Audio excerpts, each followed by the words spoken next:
When, if ever, does it end? This vast hospital is in the UK's second worst hotspot, the Midlands, and has no easy answers. So while London mends, here the living and the dying keep coming, and they fear the second wave may be near. We look to numbers for comfort, but in this ICU the odds are about even with COVID, doctors say. During the 24 hours we were here, 2 patients died and 2 got out of ICU. As the virus rages through our ordinary world outside, in here its power is in the quiet it imposes. Standing here, you not only see the ferocity of this disease, but the silence with which it kills, and also the helplessness of the people suffering. One doctor wore a body cam during the life-saving procedure of proning, turning a patient on their front to ease breathing. We don't 100% understand why it works. Essentially what it does is it changes the distribution of air within the chest, but also changes the way the blood is distributed within the chest. Doing really well. You keep going, yeah? You're gonna have some ice cream when that tube comes out. If people pass away, it's more often because we've come to the conclusion that they're not going to survive whatever we do, rather than them dying suddenly. The hardest for staff, that isolation means patients die here without their family nearby. Masked doctors and nurses are the last people they see alive. I've held a telephone to the ear of a gentleman who was dying so that his wife could speak to him. He was sedated, but we would always assume someone can hear you.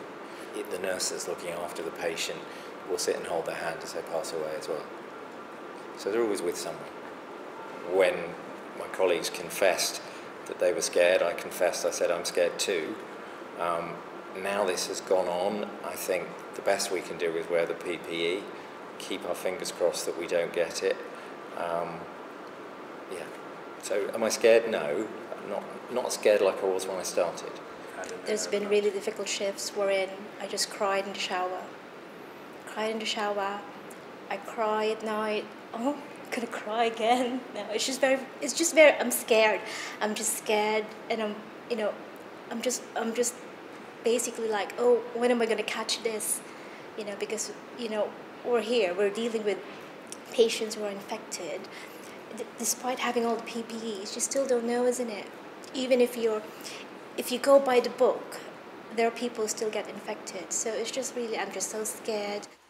This is not over, and it's not even clear if this is the beginning of the end or a lull before another wave. We need to continue with the lockdown that we have to stop it spreading, and so for the next 6 weeks we're on standby. For another wave, yeah.